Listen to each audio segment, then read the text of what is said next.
আসসালামু আলাইকুম। বাংলা সংবাদে সবাইকে স্বাগত জানাচ্ছি। আমি চিন্তিয়া হক। শুরুতেই সংবাদ শিরোনাম। দেশে আর স্বৈরাচারী হতে দিয়েন না, বললেন আমদানি পার্থ। এদিকে 2025 সালের মধ্যে নির্বাচনের পক্ষে মত বিএনপির যুগপৎ সঙ্গীদের।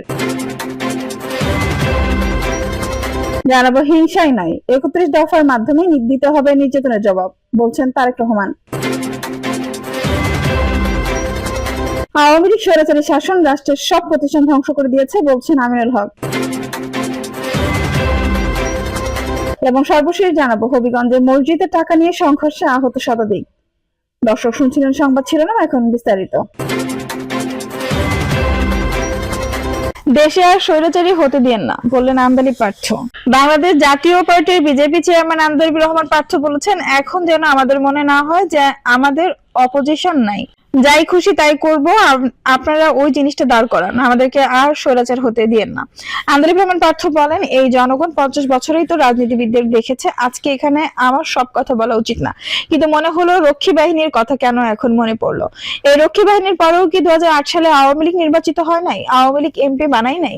এই ইয়াবাবদি বিচ্ছু শামসুদের কি এসপিরা সেলুট দেয় নাই? এগুলো কি বাস্তব? পার্থ বলেন, আমরা পলিটিক্স করি, আমরা জানি যদি রাজনীতিবিদ ভালো না হয়, যতই সেমিনার করি কোনো লাভ হবে না, দেশে একজন ভালো মানুষ লাগবে, সব ঠিক হয়ে যাবে। আমি বলতে চাচ্ছি, আপনারা আজকে ভালো রাজনীতিবিদ আনার জন্য সেমিনার করেন। আপনাদেরকে শ্রদ্ধার সাথে বলছি, যদি শেখ হাসিনা টিকে যেত, এই সেমিনার কি হতো? আমরা যখন মার খেতাম এই আন্দোলনের আগে আমাদেরকে যখন ধরে নিয়ে যেত, ছাত্রদল কিংবা জামায়াত করলে যখন মৃত্যুটা খুব স্বাভাবিক ব্যাপার ছিল, তখন কিন্তু আমরা সেমিনার হতে দেখি নাই। এই রাজনীতিবিদ আরো বলেন, হেফাজতের বাচ্চা বাচ্চা ছেলেদের যখন কান ধরে উঠাতে বসাতো, সেই সময় কিন্তু আমাদের গায়ে লাগে নাই। গায়ে লেগেছে যখন নর্থ সাউথ আর ব্রাক বিশ্ববিদ্যালয় গোলাগুলি হয়েছে। কেন? কারণ সেখানে আমার ভাই বোনেরা পড়ে। আপনার যখন নৈতিক অবক্ষয় হবে, সব দিক থেকেই হবে। উল্লেখ করে তিনি বলেন, প্রত্যেকটি সেক্টর খারাপ, আপনি কোথায় পাবেন ভালো রাজনীতিবিদ? কে রাজনীতি করবে? গত 20 বছরে কারা রাজনীতি করেছে? মাথা যদি ঠিক না থাকে, কিছুই ঠিক থাকবে না।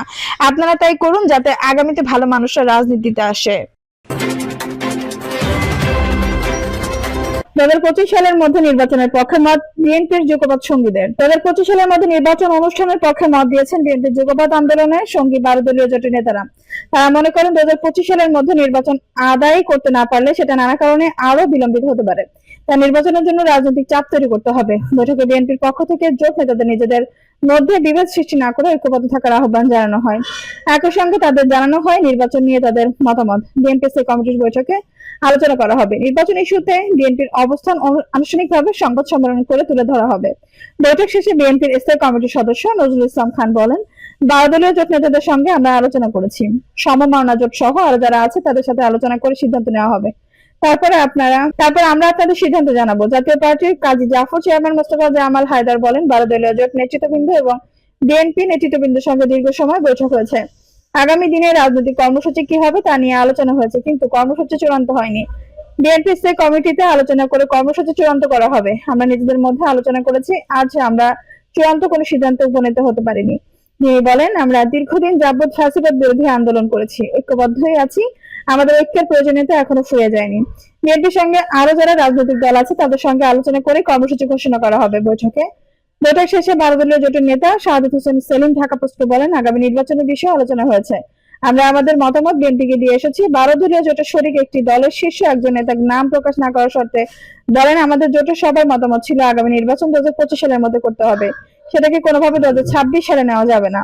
তিনি আরো বলেন, বিএনপি মনে করে দেশে একটা অস্থিতিশীল পরিবেশ সৃষ্টির জন্য পরিকল্পিতভাবে কিছু ঘটনা ঘটানো হচ্ছে, সেটা তারা পর্যবেক্ষণ করেছে। নির্বাচন, দ্রব্যমূল্যের ঊর্ধ্বগতি সহ নানা ইস্যুতে কর্মসূচি দেওয়ার প্রাথমিক আলোচনা হয়েছে, সেটা বিএনপি দলের স্থায়ী কমিটির বৈঠকে আলোচনা করে চূড়ান্ত সিদ্ধান্ত নেবে। হিংসা নয়, 31 দফার মাধ্যমে দিতে হবে নির্যাতনের জবাব, বলছেন তারেক রহমান। বিএনপির ভারপ্রাপ্ত চেয়ারম্যান তারেক রহমান বলেছেন, ভোটের মাধ্যমে সমর্থন পাওয়াই হলো জনগণের আস্থার প্রতিফলন।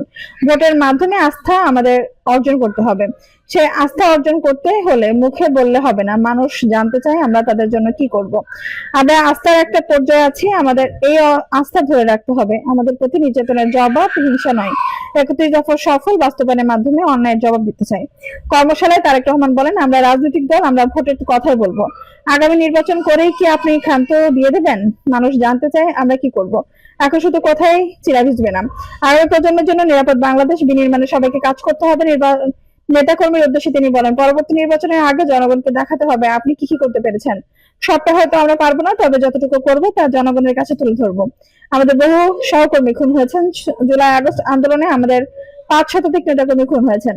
আর কোন রাজনৈতিক দলে এত মানুষ মারা গেছে কিনা জানি না। তিনি বলেন, গত 16 বছরে আমাদের নেতাকর্মীর নামে গায়েবী মামলা দেওয়া হয়েছে। অনেকে হাতকড়া পরে মা বাবার জানাজায় অংশ নিয়েছেন, আবার বহু নেতাকর্মীর বাড়িঘর, ব্যবসা প্রতিষ্ঠান ভেঙে দেওয়া হয়েছে।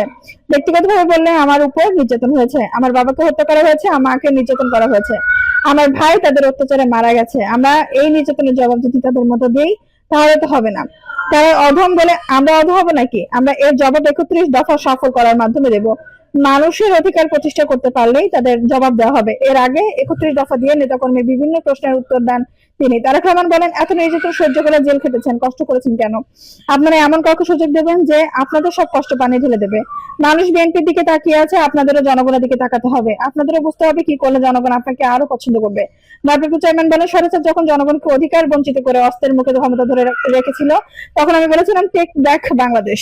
এর অর্থ হলো জনগণের বাক স্বাধীনতা ও জনগণের অর্থনৈতিক অধিকার জনগণের কাছে ফিরিয়ে দেওয়া। বাংলাদেশে কি হবে তা বাংলাদেশের মানুষ ঠিক করবে। আওয়ামী স্বৈরাচারী শাসন রাষ্ট্রের সব প্রতিষ্ঠান ধ্বংস করে দিয়েছে বলছেন আমিনুল হক। অথচ আওয়ামী লীগ স্বৈরাচারী শাসন গত 17 বছরে রাষ্ট্রের সব প্রতিষ্ঠান ধ্বংস করে দিয়েছে বলে মন্তব্য করেছেন বিএনপি জাতীয় নির্বাহী কমিটির ক্রীড়া বিষয়ক সম্পাদক, ঢাকা মহানগর উত্তরের আহ্বায়ক আমিনুল হক। তিনি বলেন, ক্ষমতায় টিকে থাকার জন্য দেশের প্রতিটি প্রতিষ্ঠানকে ধ্বংস করে দিয়েছে স্বৈরাচার শেখ হাসিনা। তার এই স্বৈরাচারী শাসন দেশের অর্থনীতির মেরুদণ্ডকে ধ্বংস করে দিয়েছে, রাষ্ট্রের প্রত্যেকটি প্রতিষ্ঠানকে ধ্বংস করেছে। বিচার বিভাগ থেকে শুরু করে দেশের প্রশাসনিক ব্যবস্থা তারা দলীয় রাজনীতিকরণ করেছে।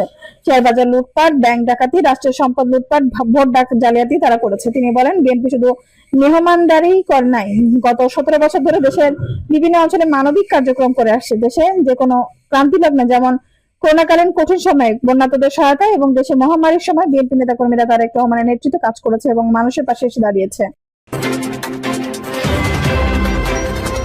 হবিগঞ্জে মসজিদে টাকা নিয়ে সংঘর্ষে আহত শতাধিক। হবিগঞ্জের সদর উপজেলায় একটি মসজিদে টাকা নিয়ে দুই পক্ষ সংঘর্ষে নারীসহ শতাধিক লোকজন আহত হয়েছেন। শনিবার সকালে উপজেলার তেঘরিয়া ইউনিয়নের টঙ্গীর ঘাট গ্রামে এই ঘটনায় গুরুতর আহত অবস্থায় প্রায় অর্ধশতাধিক লোকজনের উদ্ধার করে জেলা সদর আধুনিক হাসপাতালে ভর্তি করা হয়েছে। অন্যান্যদের দেওয়া হয়েছে প্রাথমিক চিকিৎসা। খবর পেয়ে স্থানীয়দের সহায়তায় পুলিশ ঘটনাস্থলে পৌঁছে পরিস্থিতি নিয়ন্ত্রণ করে।